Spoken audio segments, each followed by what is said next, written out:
जय हिंद दोस्तों। इस वीडियो में हम बात करने वाले हैं डैम कैपिटल के आईपीओ के बारे में। देखिए दोस्तों, ये आईपीओ अपने आप में ख़ास है क्योंकि शेयर मार्केट से जुड़ा हुआ है।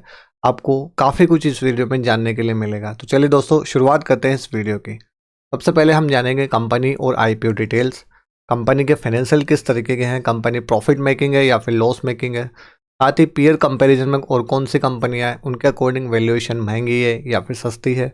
लेटेस्ट जीएमपी क्या चल रही है, अप्लाई करना चाहिए या नहीं करना चाहिए, अपकमिंग आईपीओज कौन कौन से हैं, सभी बातें आपको इस वीडियो में जानने के लिए मिलेगी। तो अप्लाई करने से पहले वीडियो एंड तक ध्यान से देखना। चलिए दोस्तों, सबसे पहले जान लेते हैं कंपनी के बारे में। तो कंपनी की शुरुआत 1993 में हो गई थी। कंपनी बेसिकली इन्वेस्टमेंट बैंकिंग और इंस्टीट्यूशनल इक्विटीज़ के रिगार्डिंग काम करती है। अगर सिंपल भाषा में आपको बोलना चाहूँ तो यह एक इन्वेस्टमेंट बैंक है। इन्वेस्टमेंट बैंक शेयर मार्केट से रिलेटेड, आईपीओ से रिलेटेड जो भी ट्रांजेक्शन होते हैं, सारा काम इन्वेस्टमेंट बैंक के थ्रू ही होता है। या फिर सिंपल भाषा में इसे कह दो, जो भी बड़े बड़े कॉम्प्लेक्स ट्रांजेक्शन होते हैं इन्वेस्टमेंट बैंक के थ्रू ही होते हैं। मतलब यह कंपनी आईपीओ से कमाती है। मतलब इसका सदाबहार बिजनेस है। जब तक शेयर मार्केट है तब तक ये चीज़ें चलती रहेगी। उसके अलावा फाइनेंशियल एडवाइस वगैरह देना, जो बड़े बड़े इंस्टीट्यूशंस होते हैं उनके लिए एज ए ब्रोकर काम करती है।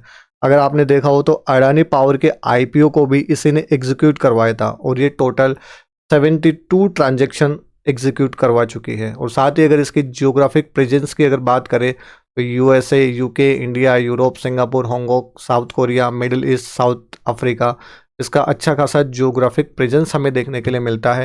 एम्प्लॉयज़ की अगर दोस्तों बात करें तो कंपनी के पास में टोटल 121 एम्प्लॉय है, जो कि बहुत ठीक ठाक साइज आप इसको बोल सकते हो। ठीक है। अब अगर हम बात करें जो आईपीओ की डिटेल्स है उनके बारे में, तो देखिए दोस्तों, 19 दिसंबर यानी कल से जो है आईपीओ अप्लाई करना स्टार्ट हो जाएगा। 23 दिसंबर लास्ट डेट रहेगी। इशू प्राइस जो रहेगा 269 से 283 पर शेयर यहाँ पे रहने वाला है। रिटेल कोटा 35%, बढ़िया बात है। और अगर हम यहाँ पे बात करें आईपीओ साइज का, तो आईपीओ जो साइज है वो 840.25 करोड़ का है और कंप्लीट यहाँ पे ओएफएस है ना। यहाँ पे प्रोमोटर होल्डिंग फिलहाल 45.88% है, जो कि लिस्टिंग होने के बाद में कम हो जानी है। अब अगर बात करें एक लोट में यहाँ पे 53 शेयर्स होते हैं। मिनिमम इन्वेस्टमेंट अपना 14,999 रुपये का रहने वाला है। अगर स्मॉल एचएनआई की बात करें तो मिनिमम इन्वेस्टमेंट 2,09,986 रुपये, और बिग एचएनआई की अगर बात करें तो मिनिमम इन्वेस्टमेंट रहेगा 10,04,933 रुपये। ठीक है। 23 तारीख लास्ट डेट है। 24 तारीख को अलॉटमेंट आ जाना है और 27 तारीख को लिस्टिंग हो जानी है। सिंपल बातें, क्लियर एकदम। और अगर एंकर लिस्ट की बात की जाए तो एंकर लिस्ट भी आपके पास में ठीक ठाक देखने के लिए मिली है। आईसीआईसी, कोटक, एलआईसी जैसे बढ़िया नाम आपको यहाँ पे देखने के लिए मिले हैं। ठीक है। अब बात आती है कंपनी के फाइनेंशियल्स। तो कंपनी के फाइनेंशियल्स अगर देखो 2022 से 23 और फिर ये अपने पास में 24, ठीक है, 3 साल के हमें दिए गए हैं। असेट अगर देखें तो अपने पास में पहले एकदम अच्छे खासे यहाँ पे बढ़ोतरी देखने के लिए मिली, फिर हमारे पास में यहाँ पे कम हुआ। इसको थोड़ा सा अगर मैं साइड में ले लूँ तो हमें लगातार बढ़ोतरी दिखाई दे रही है। रेवेन्यू की अगर बात करें तो रेवेन्यू फिलहाल यहाँ पे थोड़ा कम हुआ, देन फिर यहाँ पे बढ़ता हुआ चला गया। अगर मैं थोड़ा सा इसको स्किप करूँ तो आप बोल सकते हो कि कंटिन्यूसली यहाँ पे बढ़ोतरी हो रही है। ठीक है। इसी तरीके से प्रॉफिट आफ्टर टैक्स भी फिलहाल मतलब जो करंट फाइनेंशियल ईयर जो था, मतलब लास्ट वाला, ठीक है, 2024 वाला, उसमें बढ़िया मतलब हमें जंप देखने के लिए मिला है। और नेटवर्थ कंपनी की बात की जाए तो 162.61 करोड़ की नेटवर्थ है। रिजर्व एंड सरप्लस की अगर बात की जाए तो 148.47 करोड़ का कंपनी के पास में रिजर्व एंड सरप्लस है। और कंपनी के ऊपर देखिए बोरिंग थोड़ी बड़ी है, लेकिन बोरिंग कोई ज़्यादा नहीं है। 4.93 करोड़ की ही बोरिंग है। कंपनी को कंप्लीटली हम डेट फ्री यहाँ पे मान सकते हैं, क्योंकि कंपनी के पास में अच्छा खासा रिजर्व एंड सरप्लस है। वहीं अगर आरओसी की बात की जाए तो 23.98 इसका आरओसी है, जो कि बढ़िया है। क्लियर। Peer comparison. अब पीयर कंपैरिजन में देखिए आईसीआईसीआई सिक्योरिटीज़ है ना, अपने पास में जेएम फाइनेंशियल है ना, LIFL securities, Motilal Oswal financial services, ये इसके पीयर कंपैरिजन में कंपनियां हमें दिख रही है। अर्निंग पर शेयर के हिसाब से देखें तो अर्निंग पर शेयर के हिसाब से यहाँ पे 9.98 इसका अर्निंग पर शेयर है, जो कि जेएम फाइनेंशियल से 2 गुना है ना। बाकी सभी से हमें कम दिखाई दे रहा है।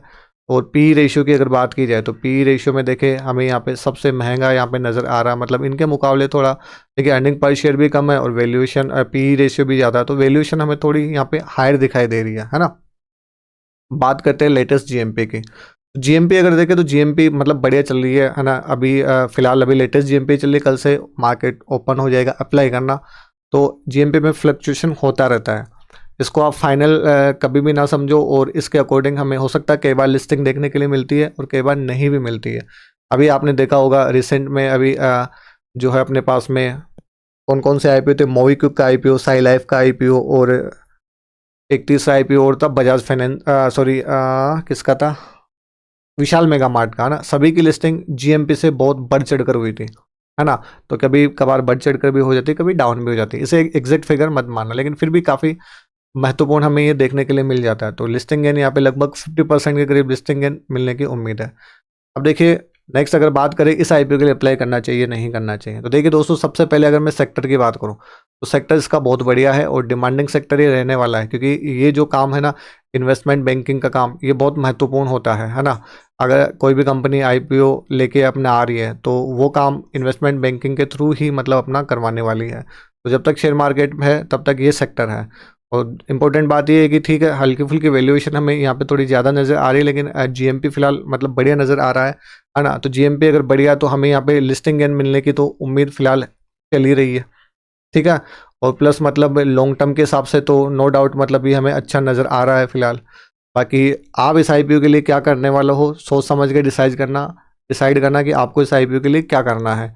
मेरी डिसीजन के बेसिस के ऊपर आपका कोई भी डिसीजन नहीं होना चाहिए, है ना। मेरी ओर से कोई भी रिकमेंडेशन नहीं है कि आप इस आईपीओ के लिए अप्लाई करो या फिर नहीं करो। हाँ, वीडियो में दी गई जानकारी से अगर आपको हेल्प मिलती है तो प्लीज़ प्यारा सा कमेंट जरूर कीजिएगा, चैनल को सब्सक्राइब ज़रूर कीजिएगा। बाकी अगर मेरे परसेप्शन से अगर मैं देखूँ तो मुझे लिस्टिंग गेन और लॉन्ग टर्म के हिसाब से दोनों ही तरीके से ये जो आईपीओ है मुझे पर्सनली मतलब बहुत बढ़िया यहाँ पे नज़र आ रहा है। अब दोस्तों बात करते हैं अपकमिंग आईपीओज़ की। तो देखिए दोस्तों अभी जो है कल यानी कल है 19 तारीख, और 19 तारीख से अपने पास में 5 आईपीओ स्टार्ट होने वाले हैं। अब इसमें देखिए एक तो ट्रांस रेल का आईपीओ है, इसकी जीएमपी चल रही है 31.48%। इसका रिव्यू वीडियो आपको वीडियो के एंड में मिल जाएगा। और दूसरा सबसे बड़ा जो आईपीओ अपने पास में चल रहा है जिसकी जीएमपी अच्छी खासी है वो है अपने पास में ममता मशीनरी का, है ना। ये भी कल से स्टार्ट होने वाला है, इसकी जीएमपी 61.73% चल रही है। और जो डैम कैपिटल एडवाइजर है इसका ये रिव्यू वीडियो फिलहाल आप देख ही रहे हो, ठीक है। तो तीनों रिव्यू वीडियो आपको यहाँ पे मिल चुके हैं। आप अपना डिसीजन बहुत सोच समझ के लीजिएगा कि आपको किस आईपीओ में अप्लाई करना है और किस आईपीओ में अप्लाई नहीं करना है।